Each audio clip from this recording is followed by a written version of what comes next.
So, first of all, let me just, I'm not going to introduce everyone who's involved in this project because that would just take too long, but I will introduce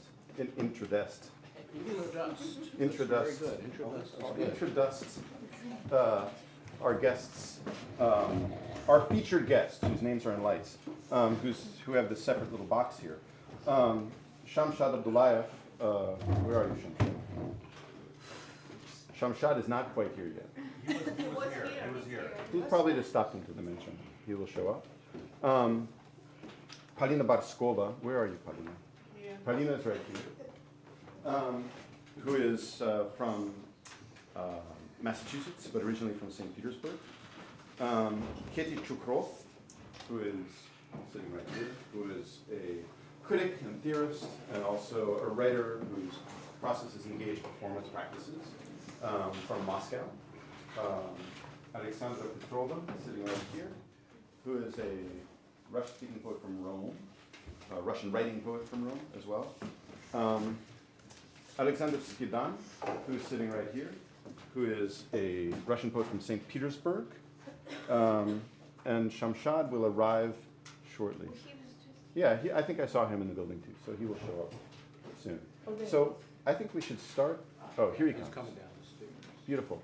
Who would like to start from our poets and translators? We have a very open format. We're going to read you some of the things that we've been working on in both English and Russian, and maybe sometimes in English, Russian, and English again.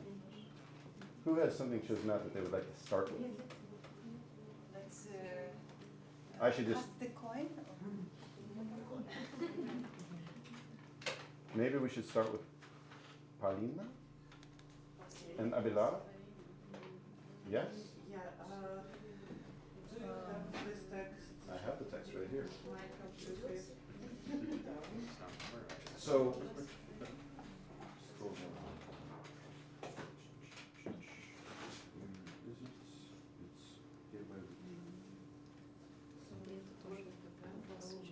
I think we should read in English and then in Russian. Which version got worked on? I worked on the one with KETI. So that's down here. No, the one at the top, right? Which ends with Sibel. No, This one. this one. All right. Kathy, do you want to read this translation? Okay, I think there is another one on there. I don't know if it got worked on.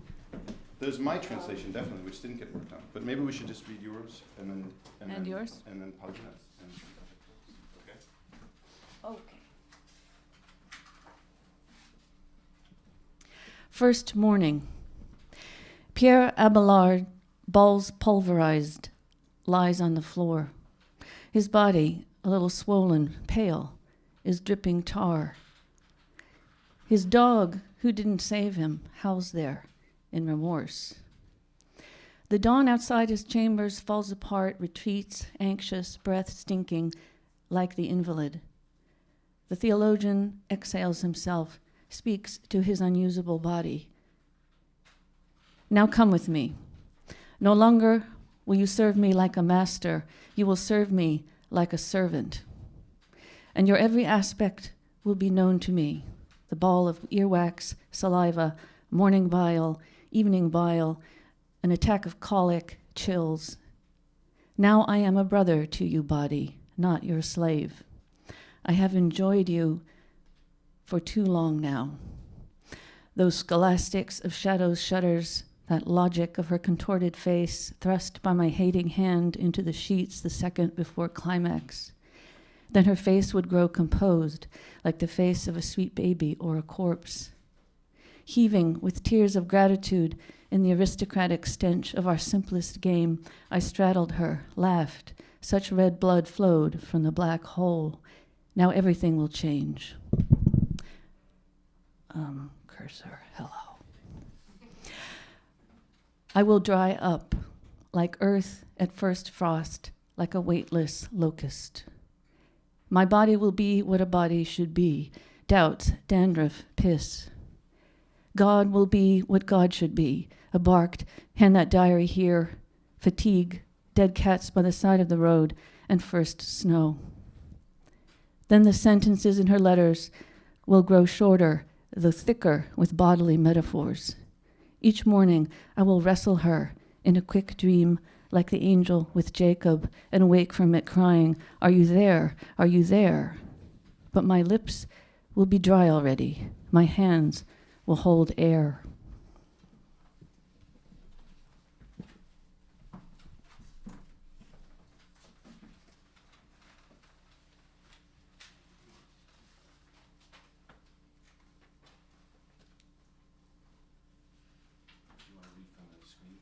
Yeah. Just use two fingers to scroll. Two fingers.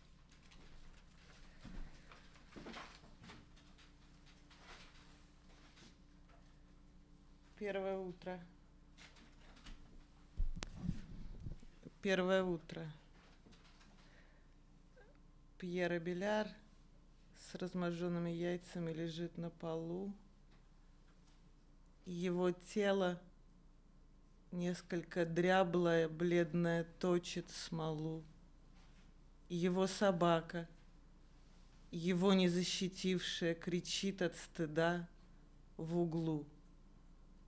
Рассвет перед его жилищем рассыпается, расступается тревогой, нечистым дыханием, как больной. Теософ выдыхает себя, говорит своему непригодному телу: «Пошли со мной. Пошли со мной. Теперь ты мне будешь служить как хозяин. Теперь ты мне не будешь служить как хозяин, но будешь служить как слуга. И все в тебе станет мне понятно. Ушная сера, слюна, утренняя горечь, вечерняя горечь, внезапная резь, озноб. Теперь я брат тебе, мое безобразное тело, теперь не раб. Я был рад тебе слишком долго.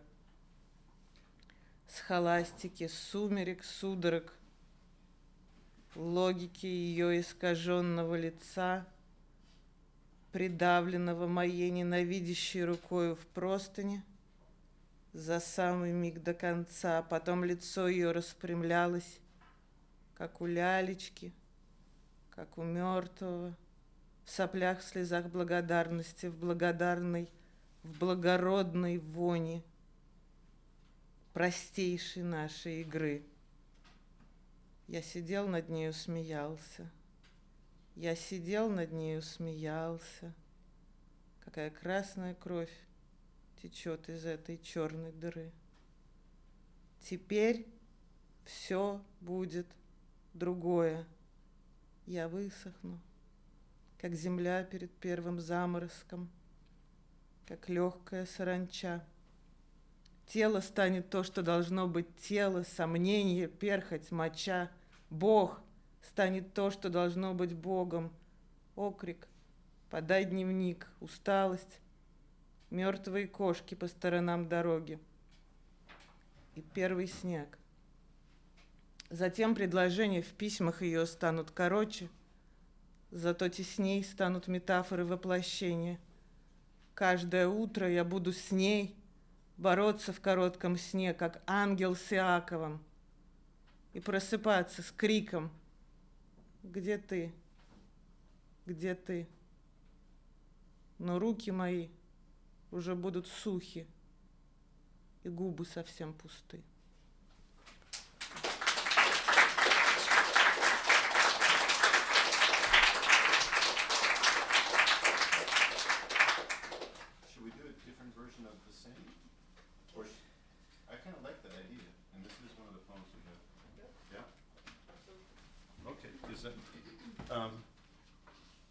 Should I read it, or there's a version that Julia and I worked on via the internet. Do you want to read it, Julia? Me? Yeah.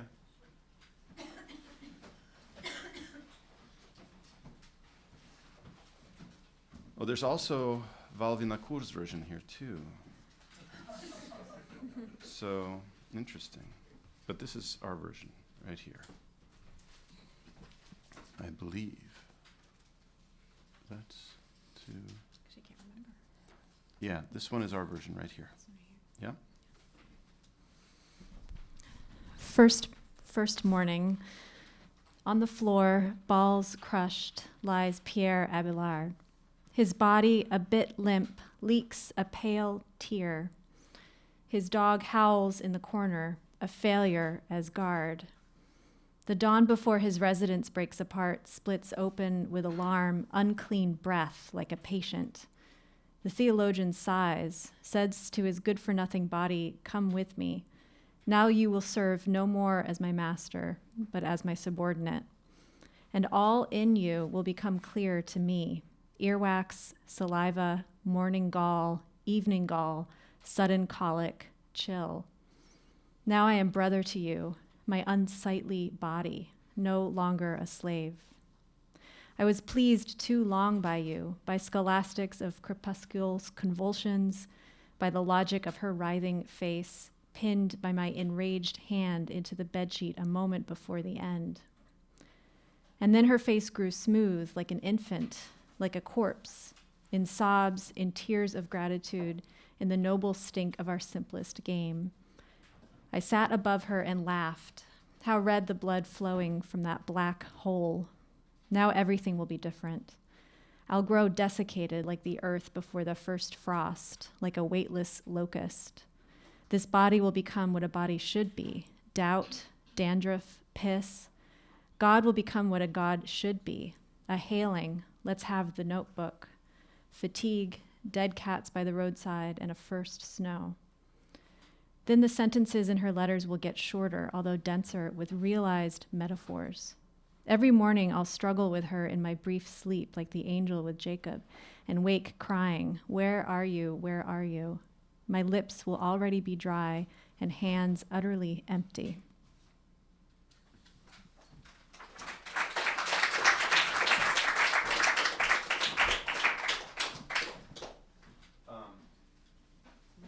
Next.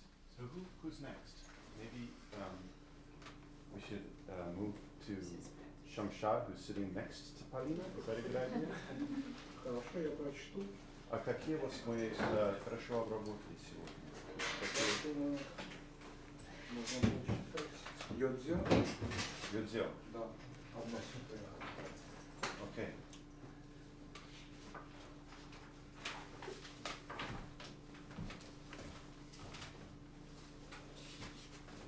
Йодзё. Кто отверз твои уста, ослик? Дышать, украдкой дышать. Никаких мыслей, никаких дел, никакого будущего, никакого рядом. Глиняные глыбы осыпаются в подошве холмов, и свет не перечит им. В дневной дымке в конце тротуара местные жители идут спиной и затылком вперед над лежащим пирамидально белым асфальтом коренастой пейзаной в тюбетейках. Вдыхаешь ее ноябрьскую тусклость в стылом помете карбидного воздуха. Но пустынные улицы, как вспышки, озаряют кадры, снятые обратным планом. Ритуал один, свидетелей много. Вдох и выдох числятся по всю сторону, затянувшейся краткостью. А ты выглядишь как спиранс кадавра. После 50 чтишь только невозможное. 21-й псалом, чтобы не остаться в стыде. Спасибо. Теперь перевод.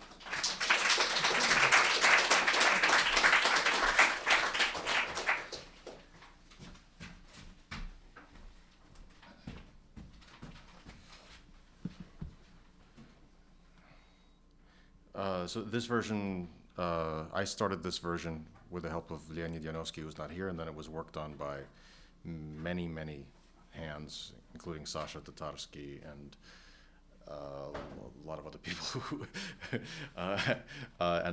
who didn't mark their names on the document. So there. Pavel. Okay. Who else? Ari. Right. Okay. Just by way of a couple of footnotes, the title of the poem, which is Yojo, is a term from Japanese poetics, which roughly means something like the aftertaste or the echo after reading a good haiku, or the aftertaste of wines, for example. The ringing sound after a bell is tolled, for example. So that's the title of the poem. The only other information you might need is that there's a Latin term that appears in the poem, which is spirans cadaver, which literally means breathing corpse or a living corpse.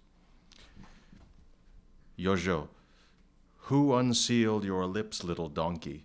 Breathe in secret, breathe, no thoughts, no plans, no future, nearby nobody.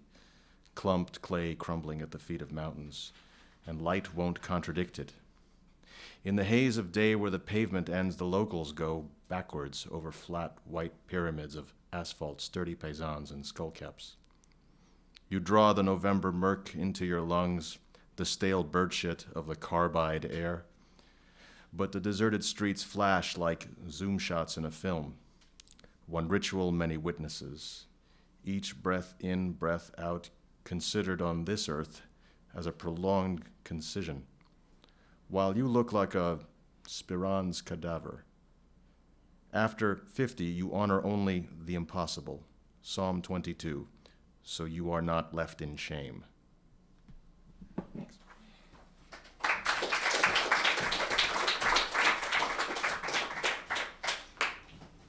Should we do all the poets in order, and then that would mean doing perhaps another of Shamshad's poems, one bum bum bum, or should we like switch to someone and maybe come back for another poem by Shamshad later?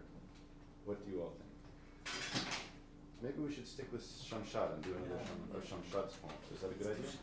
Yeah. Let's do that. We will go in order one by one through all of them. So which other ones were worked on well? Конец недели. Did we finish that? Конец недели. Should we do this one reverse order, English first, then Russian? Yeah? Who would like to read it? There are a lot of people worked on it today. Who hasn't had a chance to read it? Maybe another way of phrasing that conversation. Давайте по-английски сначала, потом послушать, и может быть что-нибудь поймут как-то после вот там. Так что, well, I can read it. I'll read it. Or someone else can read it. I'll read it. So this is called End of the Week, A Walk with a Friend. So we came out on the pockmarked square, so broad the path traversed is clear. But the rough curve of the clay-walled street with its sour green moss cover and the dirty wind blast that overtakes us from the blind alley, as always from behind, have silenced the epic scrim. Like Paris, seen by Rousseau for the first time in its greasy, squawking grayness. This is the spot, a cheap expanse compressed by crawling dust and shoots of brush. We slow our step, stricken by tranquility. And everywhere it breathes something, a light duration. The sun beats down, beetles shift heavy like grim pilgrims over the furrow, and suddenly each time bare their pale pink wings, breaking into flight.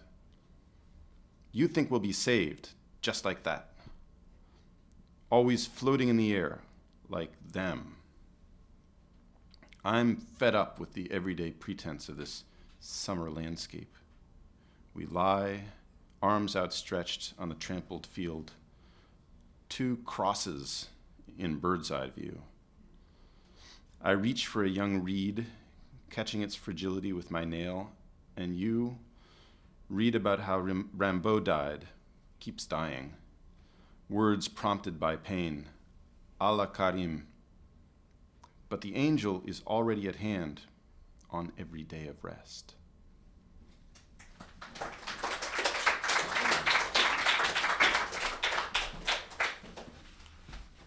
Конец недели, прогулка с другом. И вышли на бугристую площадь, такую широкую, что заметнее проделанный путь. Но обшарпанный сгиб забора с едко-зеленым, мшистым покровом, и грязный ветродуй, из тупика нагнавший нас, как всегда, со спины, заглушили эпический декор, словно Париж, увиденный впервые глазами Руссо в жирной, кудахтающей серости. Спрессованной ползучей пылью и побегами косматых кустов, дешевый простор. Именно здесь. Замедляем шаг, зараженный тишиной, и всюду дышит оно, что-то. Легкая длительность, солнце пылает, жуки смещаются тяжело, как хмурые перегримы по стерне, и всякий раз внезапно обнажает бледно-розовые крылышки, срываясь в полет. Думаешь, мы спасемся вот так, постоянно держась на весу, как они? Я сыт по горло этой притворной обыденностью летнего пространства. Мы лежим, раскинув руки, на протоптанном поле, два крестика с птичьей высоты. Я щупаю молодую тростинку, цепляя ногтем ускользающую ломкость. А ты читаешь, как умирает Рэмбо. Слова, подсказанной болью, Аллах Керим, но ангел уже на подхвате в каждый воскресный день. Спасибо.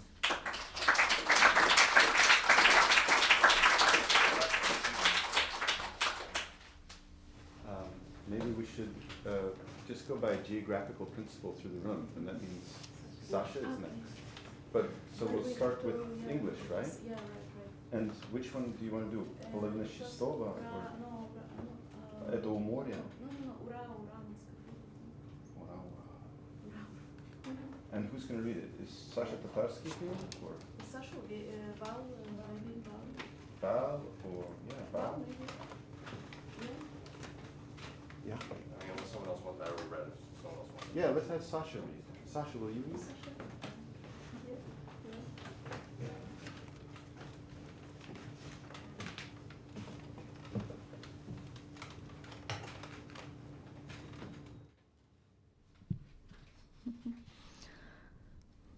Ura, Uranus has been neutered, and spring has grown unhinged. A canopy expands above us, white daisy arrows in the grass, like a spurt of suns. Irreclaimable nature, cruel and exigent, you're quickly running out of oxygen. Those blessed with gills will see the sap pouring from the bodies of lacerated trees. The poles have flipped their magnets. The Milky Way is useless, blocked. The bridges float away like matchsticks. My tendrils burn, O robot that I am. Thank you.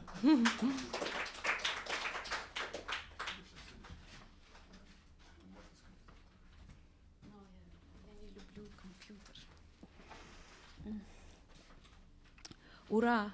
Ура нас скопили! Весна выходит из пазов, и надувается шатер над нами. Ромашки белострельные в траве, как солнце, брызнувшие вовне. Жестоковыйная природа, в тебе все меньше кислорода. Кто дышит жабрами, увидит, как смола из тел деревьев подсеченных вытекает. Перевернулись все магнитные поля, по Млечному пути не выйти, не пройти, мостки течением сбивают. И щупальца горит у робота меня.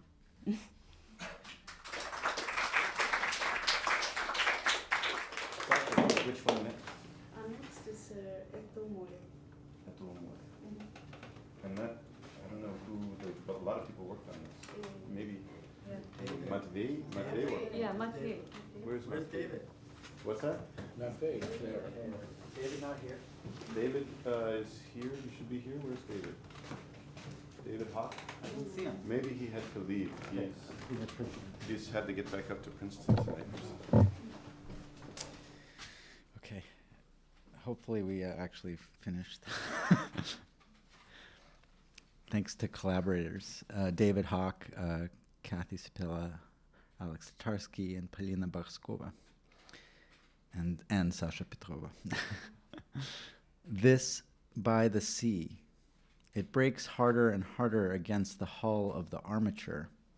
One can't sleep with these gymnastics that rock fate's already loosened screws. And the yoke of the heart rolls out, roiling, crash banging back and forth against the me shell. If it's breaking, break it. Hatch out, fly out as the contour of an intention, as a creature on a ball. At the bottom of an ebbing night, I will grope my way to you, my gaze tripping on what comes to the surface of the licked clean sand, storming after you, where you fly and tumble in your own far away.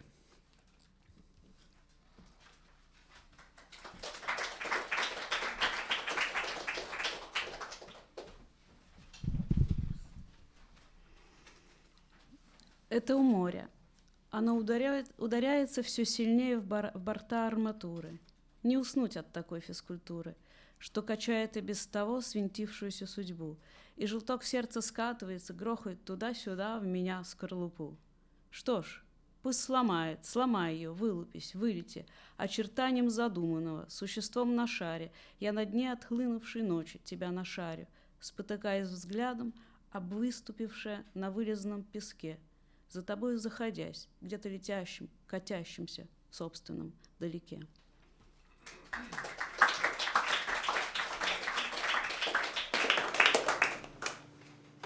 Great. Well, I guess we're going to follow then the geographic principle, and that brings us to KETI CHUKHROV. And this is a work which requires multiple voices. No, we don't. We don't have two microphones, but you don't actually have to use the microphones. Everything that we're saying is also being recorded in this room. So English first? yeah, English first. So maybe I don't know, do Do we you like... need glasses? No, fortunately no. I think this microphone suffices for us Yeah, both. I think so too.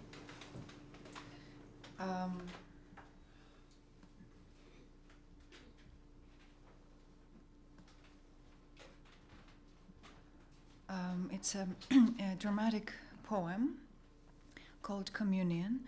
The persona are Nita, art photographer, daughter of a prominent businessman; Ira, her friend and art critic; Diamara, abbreviation from dialectical materialism, house painter from Nazran. And I will be reciting as Diamara, and Marietta as as Nita and Ira, right? Okay, great. Yeah. So we start. It's a bit scary. And I'll say that many people worked on the translation. Yes. I would like to thank Stephanie Sandler, Marietta Božović, Kevin Platt, and also collaborators who were Ariel Reznikov, Julia Bloch, and Bela Shajevich, and Alexander SKIDAN, and even this praklятый poet, Alexander SKIDAN. And we'll start. Yeah. My stomach. I do you want to do? you do okay. either. My stomach. I told you low-class eateries are dangerous, and bootleg cognac can't save us from love's lack. I only drink for Vyacheslav's sake, so that some commonality between us might arise. What do you need a man for if you have a car and money too, if you believe in God and understand him? Precisely thus you often gloss the scripture. And if you've got your legs and breasts in place, and wearing Gucci, and you're a splendid artist, and the view from window is so glorious, and you smell divine like madwort, you take communion and have grace, it seems, and love the motherland and are aristocratic. And you can handle ultra-modern technologics. You are kind and never get depressed. You comprehend all in the structure of the state and live in such a goodly state. Participate in projects of the state as a designer, Your priest considers you half saintly. Your ancestors are noble and they're wondrous.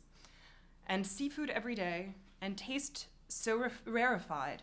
The icon by the bed anoints with myrrh, and blessed, blessed, blessed. So this is all within her, but herself she does not see and therefore cannot love. That's why she needs another for her love. And so, you know, besides this Vyacheslav, she fell in love with soccer player. How could you fall in love with a soccer player? And for what? I'll list the motivations for my love. 1, such sheer underwear and huge dark body. 2, heavy jawline and white teeth. 3, and have you seen the toes? They're eloquent, bear witness to deep intellect. Here's a photo. I don't know, to me he looks dumb as an elephant. You're nuts, just look, the face, the eyes, the ears. So what? Do you love Vyacheslav or this other asshole? Slava, of course, an artist after all, but with a wife. For sex, buck-naked soccer player, but for the soul, an artist. In his studio, look, all is so significant, his every sketch a revelation. Just yesterday me and Slava, we were drinking grain. I was in my Max Mara bra, but you know, he wanted me so badly, he couldn't get it up. So did you up and go? No, first I threw up. Then he told me if you deeply love, getting to sex becomes more complicated. And when exactly do you love your God? The real cannot be disavowed, nor politics undone. But when again I see my God, all shall be overcome. Long ago I tired of Eminem and fell in love with R&B, but there's 100 times more status in our God. He's way cooler than my wheels. You'll like God a lot, for he can give us so much. He is always with you, always, everywhere, with everyone. He speaks without words, is by your side in the dark. You never have to pay him, just say his name, and you can ask for almost anything. Even legs like that Naomi Campbell's? I don't know, to me he gave legs like Madonna's, with muscles with stretch marks from lifting, the kind that Vladka really liked, remember, only I wanted them like that above the knees, for shins. I asked for different ones, but somehow the prayers got mixed up. Well, I ask nothing from God. I have a husband, have a child, and the client provides both earnings and apartment. Well, girls, I understand what it means to believe. It's like when everything is shit and you force yourself to like it. There aren't many people who love people. Before the eyes is just vacuum, nothing. But they keep waiting for some tenderness, unable to give it themselves. I, on the other hand, can be tender at any moment, toward dishes, cupboards, and also love feng shui stones or caressing the doors. If some rag is in fashion, it means there's soul in that schmata. If something glitters on the body, that means the body glitters on its own. Daddy taught me value just the best, to understand the beauty of the thing. So you must buy only the elegant this, everything that, underwear, buttons, knives. We chose you, Dia, because there's soul in you. You paint the walls so thickly, and the carving on the sills is fine. But you're taking so much time to work, somehow. Low productivity and low effectiveness. Room is not even halfway done. Cornices not painted. Moldings need more work. The floors are not even nailed down. But you come in here yourself, force me to chat about God, the soul, faith, love, the universals, humanity, and beauty. Fine, we'll bring you tea now and then leave. Ira brings Diamara tea and then leaves with Nita. Diamara, we are truly communists because it's here and now we plant our feet, yet reach out for the future's peak and make today tomorrow meet. We are truly communists because it's we who hear the voiceless classes, all those who cast away and sundered, we unify in singing masses. We are truly communists because, even marching through the quiet, we sense the tempo of rising seas, and in the rear we don't hide. I wonder what it is like to be cool, to sink with a sigh in the swimming pool. A person behind the grid who knows a solution to this riddle. Nita speaks of faith and grace, Ira about art, and I can only speak of one emotion, but I don't know how to start. I think we stop here.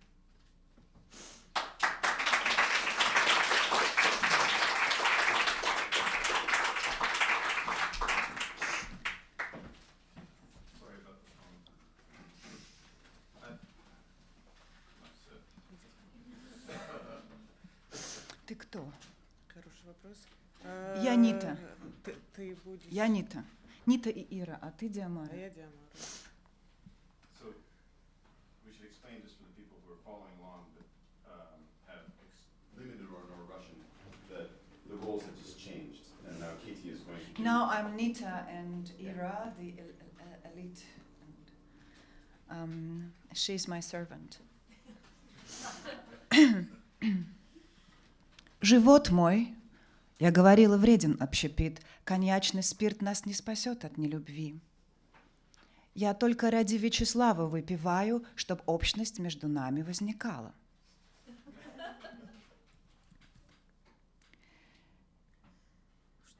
Зачем тебе мужчина, если есть машина у тебя, и деньги есть, и в Бога веришь, и понимаешь Его? Так точно порой интерпретируешь Писание, и ноги есть, и грудь на месте, и Гуччи носишь, и прекрасный ты художник, и вид с окна великолепен.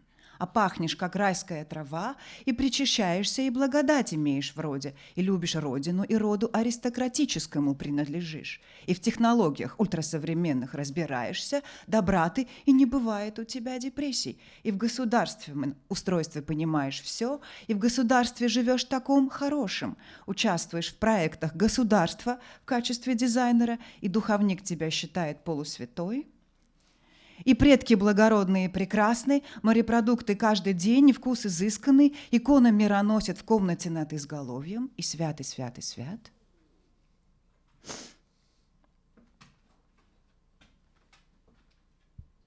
Так это в ней самой все это, а себя она не видит, значит и любить не может. Вот почему другой ей нужен для любви. Она ведь, знаешь, кроме Вячеслава еще и футболиста полюбила. Ну как же полюбила ты футболиста и за что? Я перечислю мотивации своей любви. Трусы такие тонкие и тело темное большое, тяжелый подбородок и зубы белые, а пальцы на ногах ты видела? Они красноречивы и свидетельствуют о латентном интеллекте. Вот фотография. Не знаю, по мне тупой, как слон. Да ты с ума сошла, смотри, какое лицо, глаза и уши. Так я не поняла, ты Вячеслава любишь или этого козла? Конечно, Славу, он художник все-таки, но у него жена. Для секса голый футболист, а для души художник. Ты знаешь, в мастерской так все осмысленно. Набросок его каждый просто откровение. И вот вчера, когда мы пили спирт со Славой, я в лифчике была Максмара. Но, видимо, так сильно он хотел меня, что у него не встало. И вы ушли? Меня рвало сначала. Потом он мне сказал, что если сильно любишь, до секса доходить сложнее. А Бога своего когда ж ты любишь?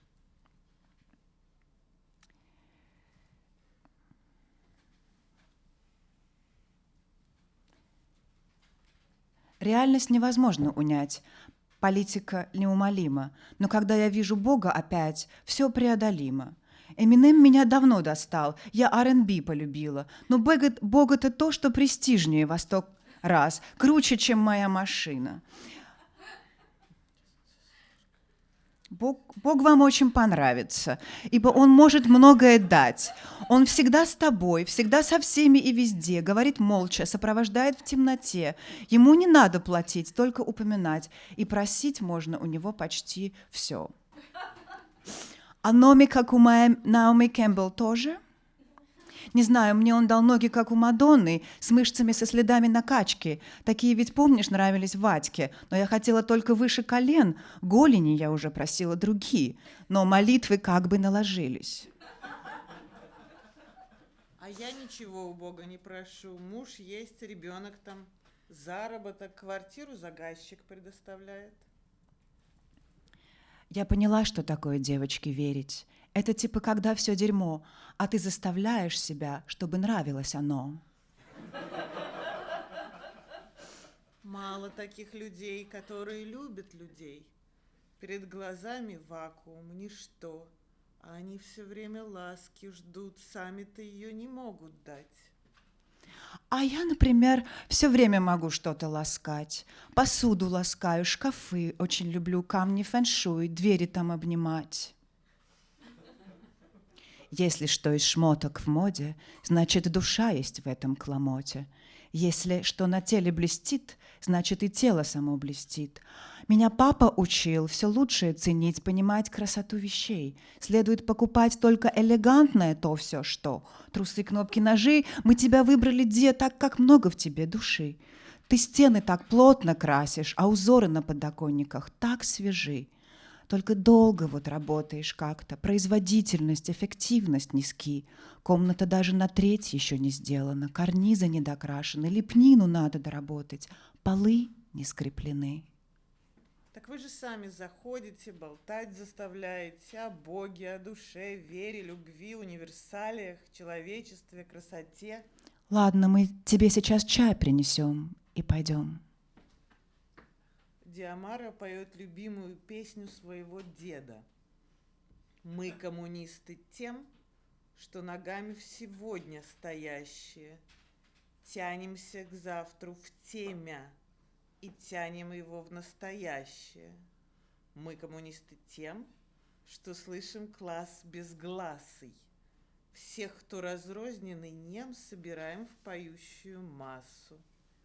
Мы коммунисты тем, что даже шагая по глади, море встающего темп чуем и не прячемся сзади. Прекращает петь.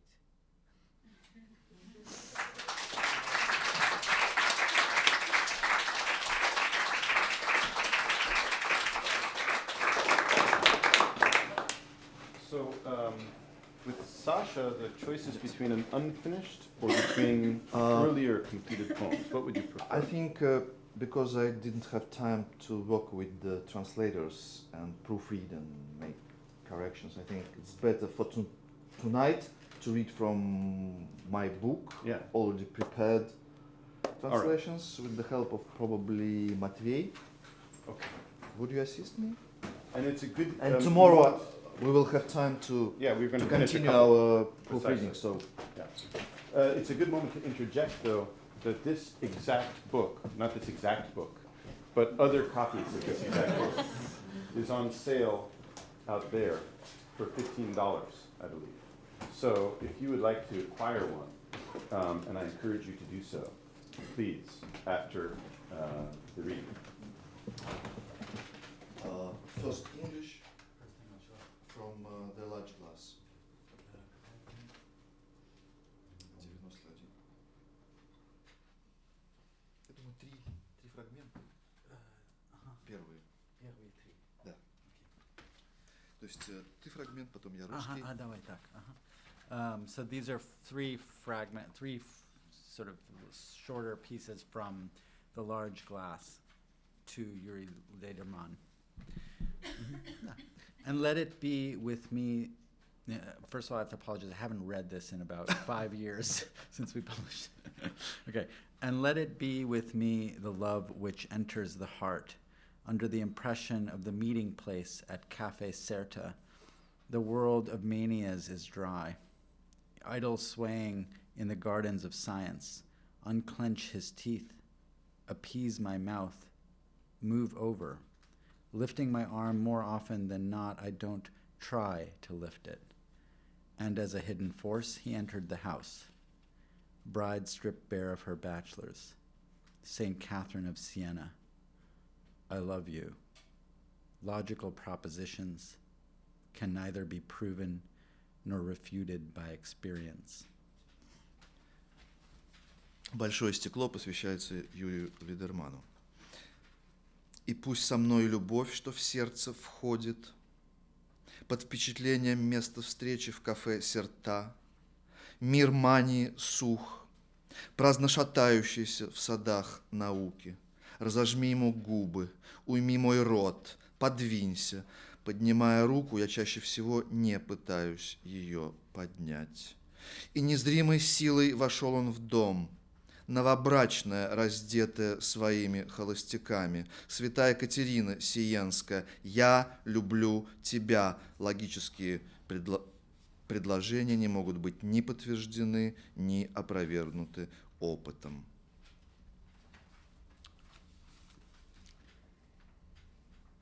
There are languages There is the meaning of speech, pragmatics, syntax, demonstrative pronoun, concord, pronouncing, no one word is better than another.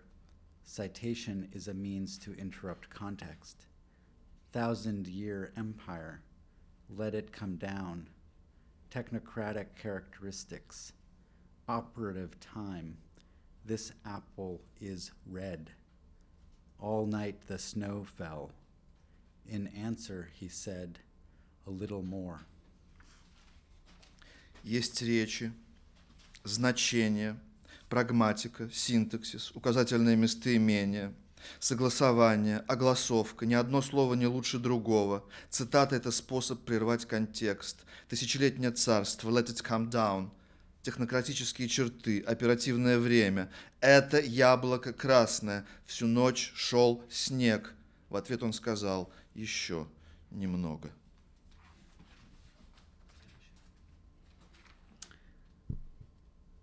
The written project of revolution, page eaten away by worms, the fourth power, pale horse, black figure on black, pangs of terror, the first film by the Marx Brothers, anthropological experiment, from 2 steps away.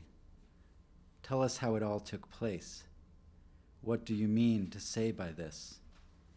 And now the facts. I have but a few lines for the reading. How luminous is copulation?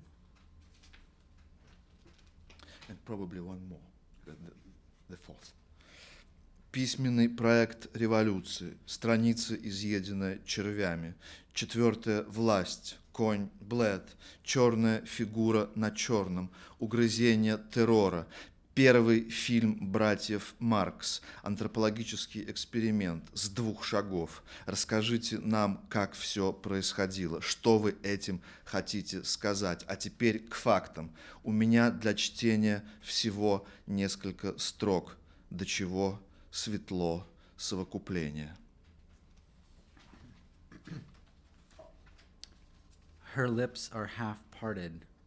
After breakfast at Café Luxembourg, and Eloise has a dress. Oh, the 2 of you in a single flame. For all signs have disappeared. The fish, image of the Savior, 3 including the chauffeur.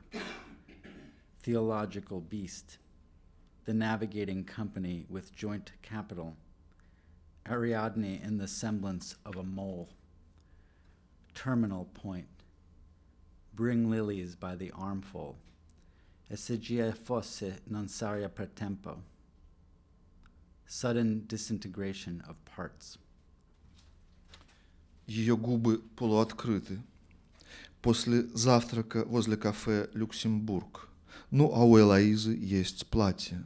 О, вы 2 в одном огне, ибо исчезли все знаки. Рыба, образ спасителя. 3 вместе с шофером. Теологический зверь. Навигационная компания со смешанным капиталом. Ариадна в обличии крота. Конечный пункт. Несите лилий. Полные горсти. Essegia fosse non soria per tempo. Внезапное расстройство частей. This translation is by Zhenya Turovskaya.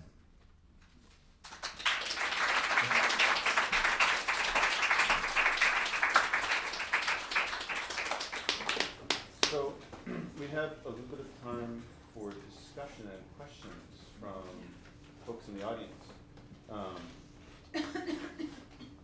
And while you're thinking about your questions, because I know it's always screens, questions I don't even ask, it's going to be a test. So think about your questions for just a second, and I will remedy an oversight that I made at the beginning, which was not thanking people who made this event possible, which I really should. First of all, thanks to Kelly Writers House for giving us a place to do this, which was just pretty amazing. Really, it is like a magical place to sit in small groups and work on poetic translation. So it's been really wonderful. And it's a great place, obviously, for readings, as everyone knows. But I should also thank the Andrew Mellon cross-cultural cross-cultural, what is it exactly? I want to get right. Cross-cultural conference grants sponsored by the Andrew Mellon Foundation, which gave us the majority of the funding for this. And also the program in comparative literature and literary theory, and also the Slavic department at Penn. And now that you've had time to think about your questions, what would you like to ask our poets and translators audience?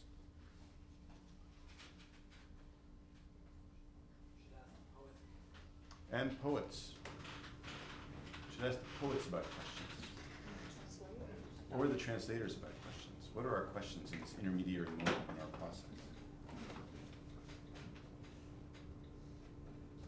Yeah, I'm thanks. somewhat of a novice with the Russian language, and some of it I really didn't understand what you were saying, but I'm glad to have experienced it. But tell me, is Russian just one language, or are there variants and subtleties with it? Russian speakers. Well, it's a good question because we have representatives of Russian speakers from all kinds of different places tonight. But I'll let them speak about how multiplicitous they are. What's your answer to that? Yeah, maybe the poets. There's so many people. I'm not sure. No, the poets could still. At least we would hear the answers. Yeah. If they stood near the mic. Okay. Actually, they're mics recording everywhere. internally. The entire room is being recorded, so everything we say is being recorded. So. That's true everywhere. But this time it's by us.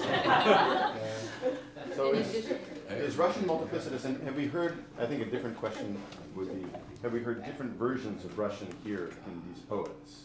Do we have different instances of Russian language here? The language is one, and then all deviations are just variations, but I believe in one. Me too, because to compare to Italian, it's just one language now. There's no such a difference like in Italian. Many dialects, and it's very rich, and people still continue writing in dialects. And it's very interesting. I think the vernacular element comes into language with class difference. Maybe class difference. Yeah, at present. So it's not a regional difference, but rather class difference or social segregation, and this is the case maybe for today. And follow up, being translators, is it difficult to translate the variants or the forms and convey similar meaning, or does it actually change when you use different vernaculars? Y'all gotta help me out. Yeah, that's.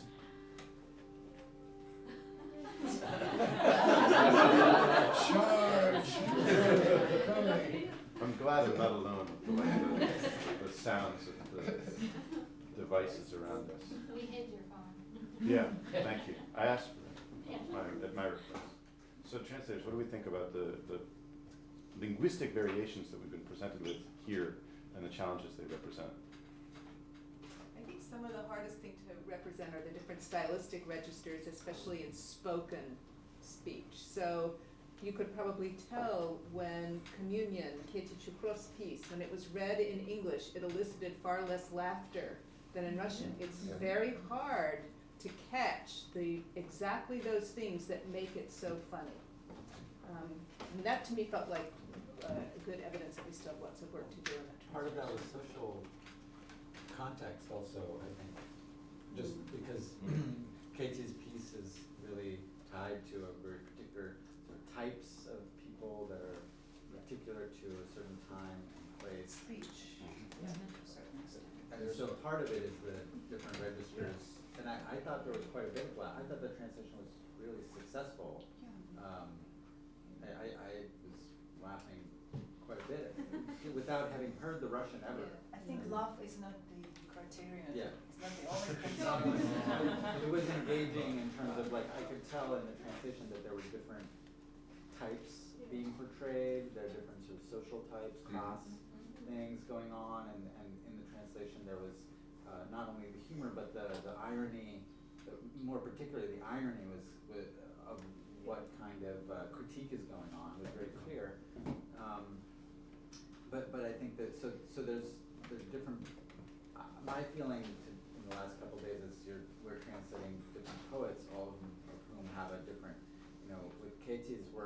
feel like there's a more constructed approach because of the characters that she's constructing. It's very different with SHAMSHAD ABDULLAEV, who is writing in a particular vein that is really only, we could say only his language, right? So like we talked about that Dickinson, like whose language is it? I mean, is it so? It can be so particular as to be the language of that specific poet. Yep. So I'm sorry, Mike, go ahead. I was just going to say with the Peter's poets, the wordplay comes very quick in the Russian, and that's hard, obviously, to mirror in the way that whereas Shamshad, if you're writing free verse, there's less of that to contend with, so I think it's harder to translate. But a poem like the one with the multiple voices, just because of the nature of the sound play. Yeah, I was struck really listening to it because we've been working in text primarily. I mean, we're talking with each other, sitting in the room, working like Google Doc. But I hadn't actually heard KETI perform her work, and I didn't realize how many internal rhymes were there and important to the piece.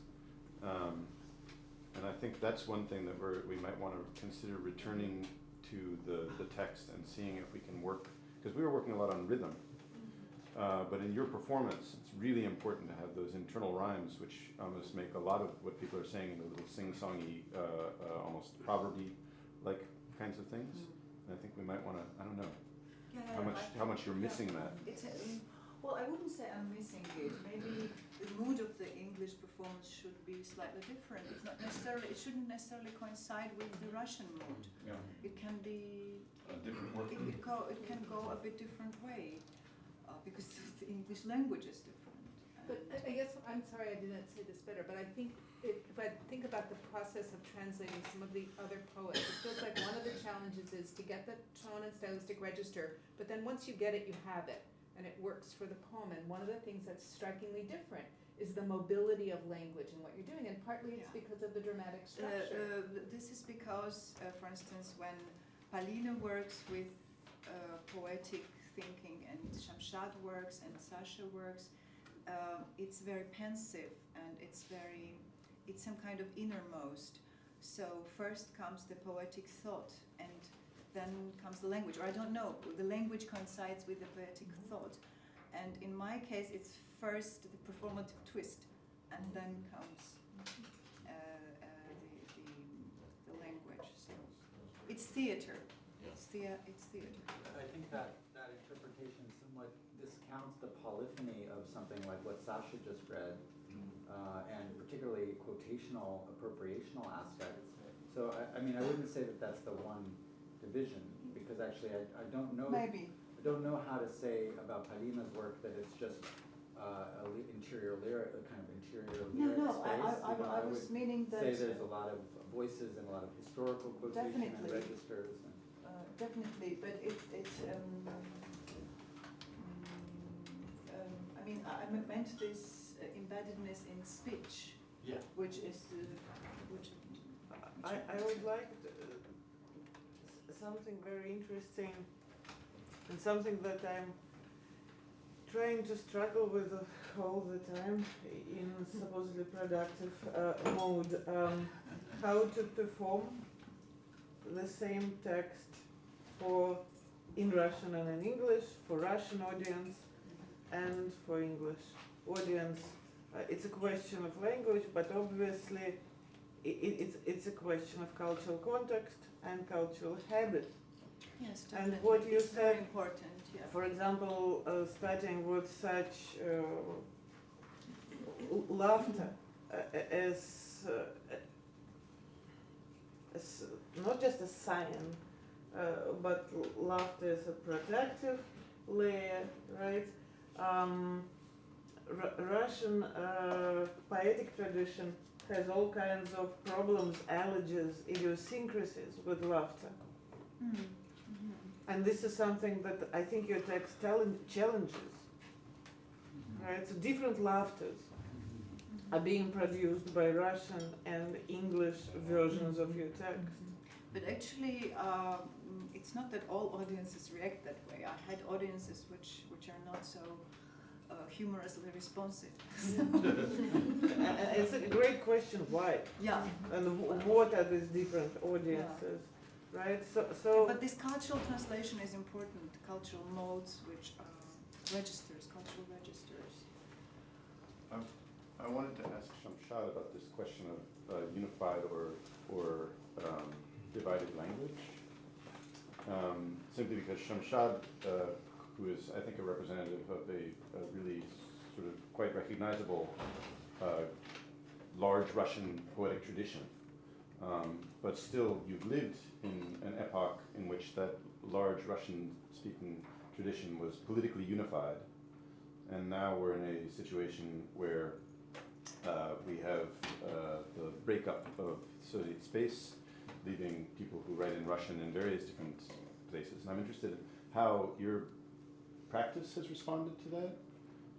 Is the language in Uzbekistan somehow going in a different direction since the breakup of the Soviet space that held it together?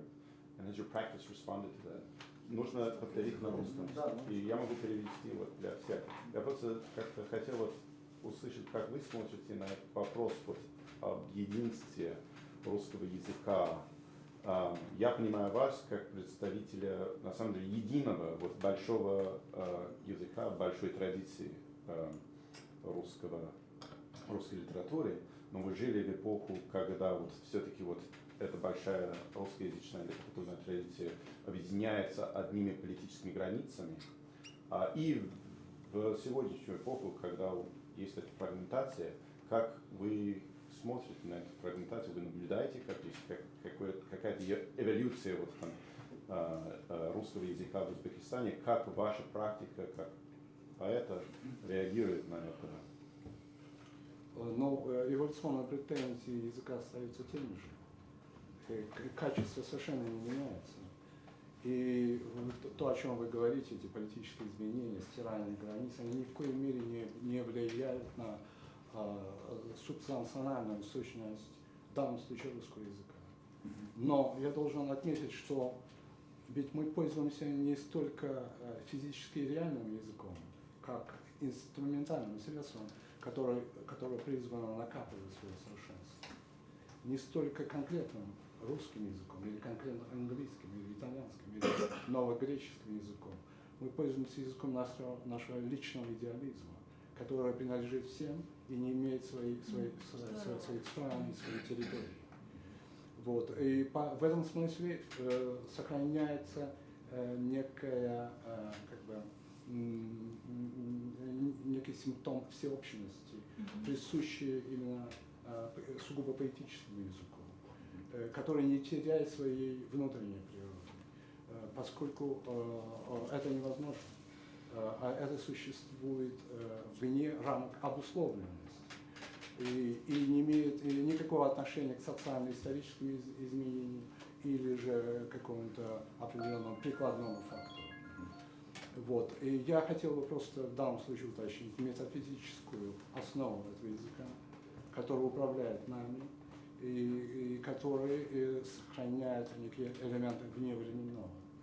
И в каком бы историческом отрезке язык не проявлял себя, он сохраняет свою архетипичность, которая постоянно ускользает от понимания и объяснения. И навсегда обречена остаться неразгаданной. So to translate this. I tried. We can do it together. Shamshad began by saying that he doesn't actually see any sort of transformation in the status of Russian language, which is still unified and evolving together. But he quickly turns to a different answer to the question.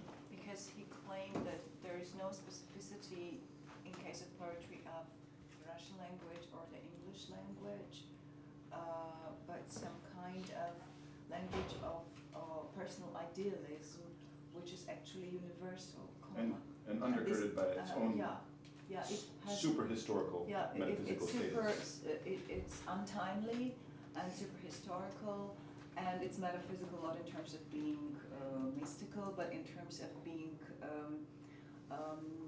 universally archetypical. Yeah, and it's but a separate. And general, so its generality is surpassing the specificity of languageness, of the language, of each language. And yet that ideal language is also always somewhere over the horizon and not quite graspable by us. Yeah, and this makes it always a riddle, which is never, which can never be completely descriptive and explicable. Precisely. Yeah. Well, maybe not precisely. I say precisely, but I mean, if there's one thing we've learned, the translation is not a precise art, right? Are there other questions to take us in a different direction? That was a very productive line of questioning which pushed us to our discussion. But it'd be nice to hear other reactions from people who have come in. I can drop a word about first question actually, because now I'm thinking after listening what Shamshad said. I would rather disagree with me. You and Sasha Petrova Let's said meet about afterwards. Russian language, that it's kind of single substance or thing. I would say rather that not that we have like regional dialects here. You are right, but instead we have, of course, social and political differences, like social and political dialects, which are very important and getting more and more significance with the capitalist developments in the country. But also, I would mention, which is a kind of self-contradictory thing, and I'm not sure in the final analysis what it is all about, but now I think that on those territories, former Soviet territories, where Russian language is still functioning, it has precisely this metaphysical, idealistic value, And then it's colonial. which we can re-code or decipher into the historical materialistic terms as the deepest need of the man of letters to keep this belief into this kind of eternity embodied in the language because of the disintegration of Soviet Empire. You know, so these very particular historical circumstances are being translated into this metaphysical, poetical, floating drive to something universal and uniting. Of course, because of this process of disintegration and atomization of everything. You think they were not universal before? There was before demise of no, Soviet there was a Union? great political ambitious and partly fulfilled. I mean, in terms of general literacy brought by the Soviet Revolution and things like that, and the expansion of this literacy to the territories of former, like. But that was a different But metaphysics. I think that It was what different Shamshad metaphysics, meant, yes, but excuse now it's me. losing its universality. But I think what Shamshad meant was not the case of Russian language, but rather the language of poetry as Right. such. Yes, but there is no language of poetry as such. Each poetry, each poetical tradition is deeply rooted into the national language or into the dialect. Without it, it couldn't exist. That's true. And that's why I said from the very beginning that it's a very complicated, self-contradictory thing. Because from one hand, I totally agree with Shamshad, but on the other hand, I see that it's a kind of sublimation of like very particular and very tragic historical, political process. I want to point out that I think some of the most interesting moments in translating have been when words that are not Russian are in these Russian poems. And so how do you translate? Because I think almost, I wouldn't say any of them are actually monolingual, just Russian. There are very interesting things in your piece, obviously, that we hear, you know, Max Mara, and we hear Max Mara, and translating brands, Gucci, translating cool, yeah, which was an interesting... Cool, we translated as sweet. So. Yeah. Which could go so many directions, yeah. Matvey was asking me yesterday, well, cool, but if two Russian girls are saying cool, what is that in the English poem, right? So, and also there's bits of Latin coming into some of these and other languages. So anyway, I think this is also important to keep in mind that even in Russian, Russian isn't just Russian the way that no language is just one language. That's interesting. I'm with Alexandra. I've got I'll preview my paper for tomorrow, but it's a paper about a poem by Sergei Timofeyev, who is a Latvian, Russian-speaking Latvian poet. The first line of the poem is in Russian: "Мир, как я его знаю, начинается на улице Мира." So it's the world as I know it begins on Peace Street. But that doesn't begin to accommodate the translation, because the problem is that he's saying world, mir, as I know it, begins on Peace Street in Latvian, Miera, ulica Miera, which is close enough to the Russian because of general Indo-European things going on there, that it sounds like the same word almost in Russian, but it's not actually. And it doesn't mean the same thing either. In Russian, mir is both world and peace. In Latvian, it's just peace.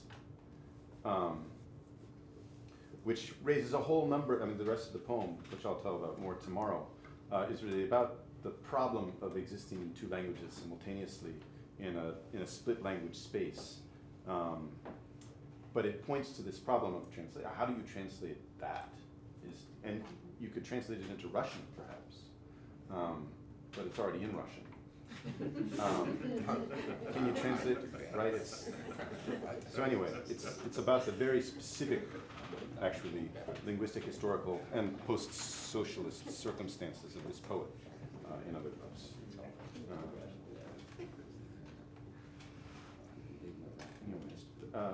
More questions? I had a quick question. So I think someone mentioned this idea of language being particular to a poet also. So like we have Russian, we have English, but also kind of that the language of each poet is different individually. And I was wondering, I took a translation class last semester, and we talked a lot about choices you make, whether if you're translating into a new language, you can try to kind of keep the tone or voice of the original poem, or if sometimes it's more productive if a poet who is a translator kind of takes the original poem and in some way makes it their own as well, and kind of rewrites it and translates it in their own voice, or if there's like a mixture of the two. So I don't know if you guys... That had been the issue of translation since 3 centuries. Right, so I don't know if you could maybe talk a little bit on that and what the process was like here. Who wants to speak to that?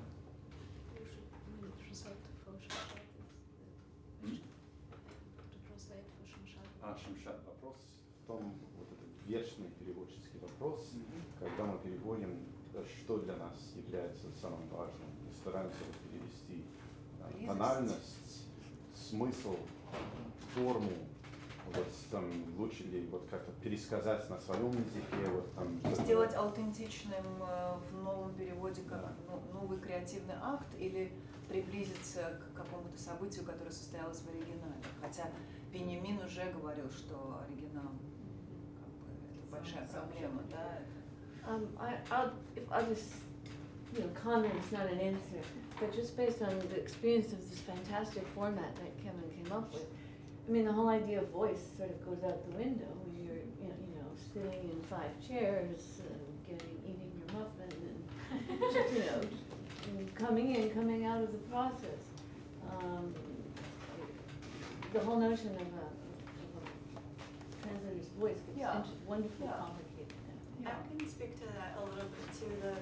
The beauty of collaborative translation is that it's not that the voices of the collaborators and the poets, as they collaborate with us, join together. It's that everybody shares ears. Yeah, that's very That we important. know that we like come to these translations together when all of us like feel like we hear the same thing, or like hear something that's like harmonious amongst the group that's translating, and that's very different from this idea of like a generative translation where you're trying to create something, like create a voice or something like that. It's more focused on like the passive or back experience of listening. Yeah, very important. Your language, I love the version of the title in Russian, but anyway, I think we have one more question in the room. And then, so we have one more question, and then don't run off after the question. We have a reception with some drinks and some cheese and stuff in the other room, so we can carry the discussion in there afterwards. But let's have one more discussion here on the basis of the interaction. I always been thinking that collaborative translation is something really exciting. There is a long history of collaborative translation, I don't know, from Septuaginta to nowadays. The area of my interest, like Russian Romantic poetry, suggests that all collaborative projects failed because, for example, 3 young Russian poets gathered to translate Werther by Goethe into Russian. They treated the work as kind of transformational tax. It will just immediately transform the entire Russian literature being translated into Russian. They tried to translate them anonymously. They used just the initial MZT, like 3 poets. But it turned out that in 2 months from the beginning of this project of collaborative translation, they started fighting with each other. They had this utopian idea that there is a common language, that there is a common possibility, there is a possibility to translate, to render a great text in a great way by 3 great, young, ambitious gentlemen. But it turned out that they had their own agendas, and the project failed. It was never translated. Then each of them translated Werther, and the translation was published and just competed. But still, my question is, why people are very much interested in the idea of collaborative translation? What makes this kind of, I don't know, translated phenomenon such an attractive thing? Even for myself, although I would never try to translate anything by myself, but I'm ready to join. I have one answer to that. It's incredibly painful to have an ego. And one of the most humbling acts you can do as somebody who writes is to translate. And when you have to either risk putting yourself out there and be wrong, because with translation you can be wrong, or be considered a lesser poet because you're translating instead of writing poetry. What you want the most in the world is like someone to love you, a friend, to create something that's not you. Is it a model of family or a communion, like Eucharist kind of? I think it's some kind of experience of collectivity. I didn't have this experience before, but it was really exciting. It had some kind of big potential for me. I don't know. There's another more practical dimension, speaking from a U.S. point of view, because English is, of course, such a dominant language, and the people here don't speak as much other languages as they do in other places in the world. The most intense exchange between American poetry and other languages is with France. So every time you translate something, you also translate it within the history of those French translations, which in many ways also affect American poetry in terms of the reception. So there's an interesting and complicated history there. In France at Royaumont, there was a series of collaborative translations done at the Royaumont Abbey, and a series of books that came out. And I think we're trying to model a little bit of that here. So one issue is that you want to get away from the great poet and the great man, and I do mean that gender in that way, translating the other great poet, this international model that still dominates in the official verse culture. So you want to have people who don't necessarily know the other language participating. And the only way to do that is through group translation. A bunch of dictionaries, computers, some people know it, some people don't. So this stigma against co-translation, how do you really know it, is not yours. What are the driving forces for our desire to participate in the collaborative translation? What Well, are I they think, fair? well, I think from a U.S. point of view, it's the stranglehold that we have in America of being trapped in English, and the desire to have dialogues with other kinds of cultures. And also, and I know that Steph is going to talk about the kind of incredible work of Peter Waterhouse going to Georgia with a group of people, Vienna-based, but not all Austrian, not knowing Georgian. I'm not talking about Georgia in the south here, but Georgia that's in the former Soviet Union, and learning the language as they're doing it. I was at this seminar. What? Yeah. I was at this seminar. Yeah. Did you find that interesting? I think it was interesting. So there.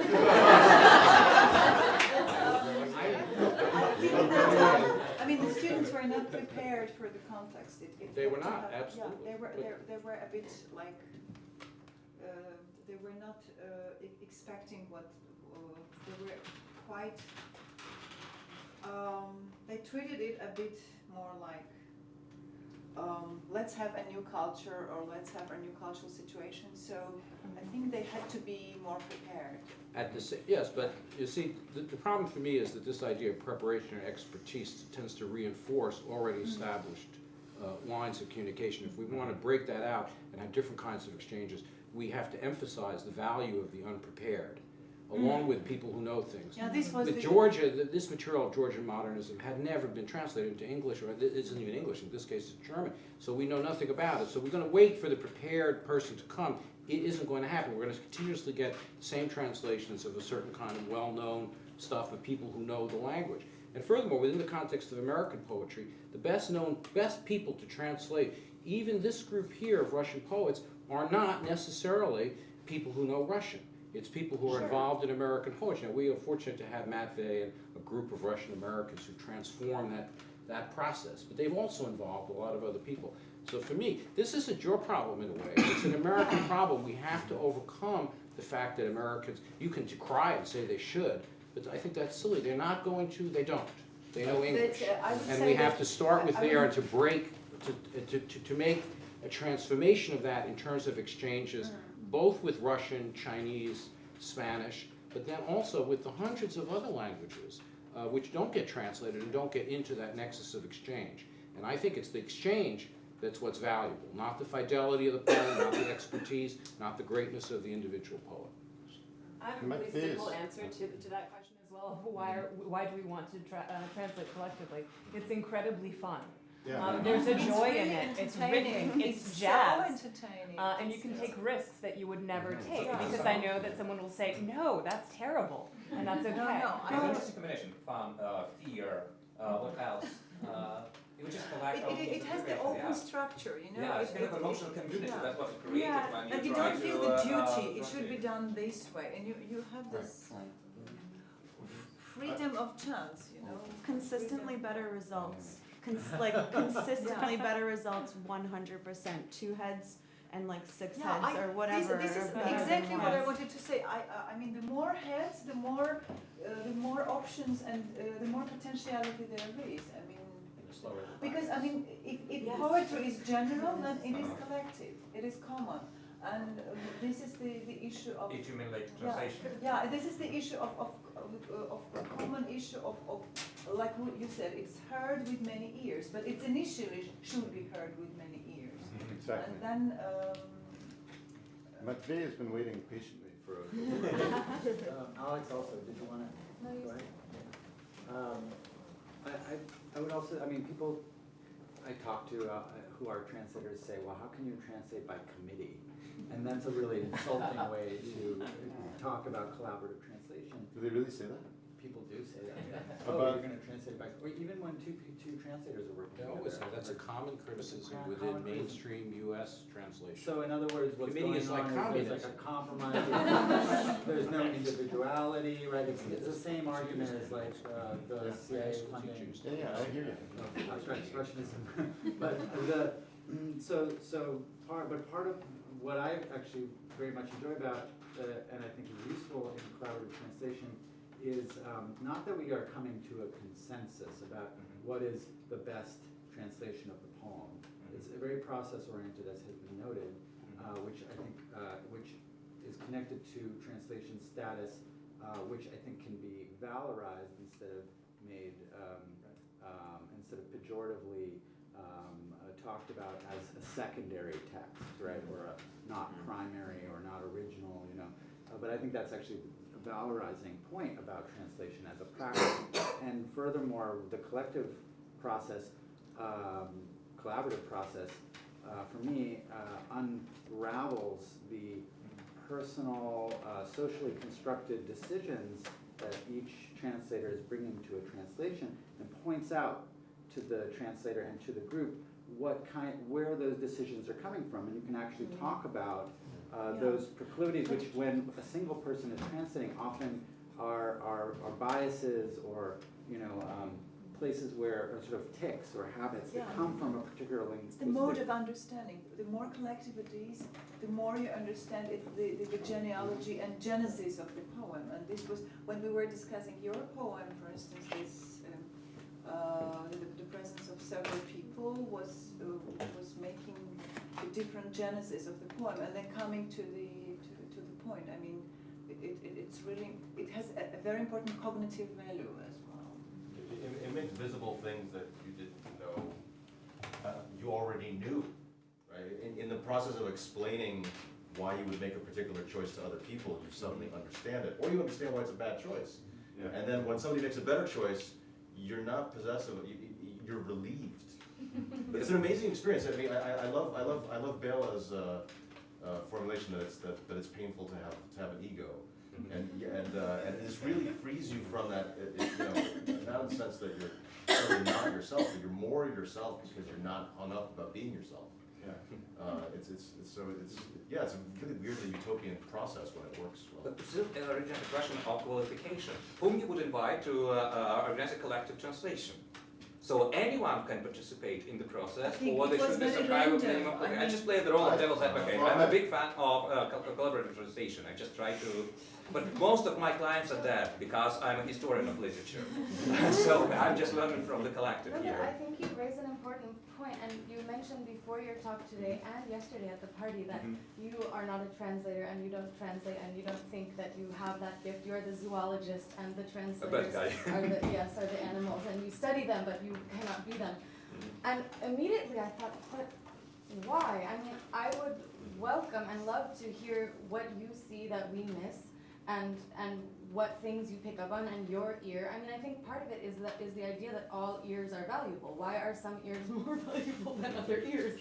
Everyone is hearing something, and to try to get towards that, all of the complexities of sound and of associations that are buried in language. I think you really do have to value each individual as possibly being an excellent translator, because you're valuing their reading. Not a sole translator. Not that sole, they can not contribute sole. to a conversation, Yeah, and that the translation is an ongoing conversation. But I want to, for two things. I want us to have time to have some reception. So, because you know, other things have to happen, et cetera, et cetera. So we need to get to that. And I just wanted to say too, just to repeat what Alexandra was saying. So our principle, right? It sounds like, I'm interested to hear about the Waterhouse thing, where I'm not sure how people were selected and brought together. Our principle here has been inclusivity. What?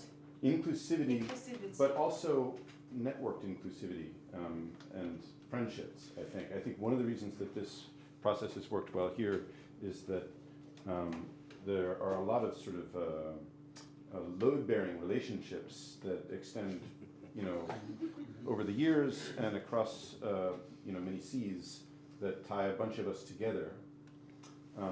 So that, you know, but it's not just for the few as well, because no, but I say it's like, for instance, why is Alexandra here? Because she was brought in, and there's, you know, it's like as an organizer, well, I have to invite everyone and choose them all myself. No, I think the principle has been really inclusivity and letting those networks be, you know, their own things, to suck many people from many different places into these processes. And you know, did I say the word risk just now? Well, it hasn't really felt like a risk, and it really, I think, has been incredibly productive. I think it's been a really good bunch here as it was the last time.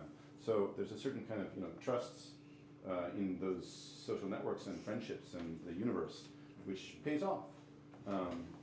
So that's what I'll say about like how it has worked, the principles of combination, which it works here.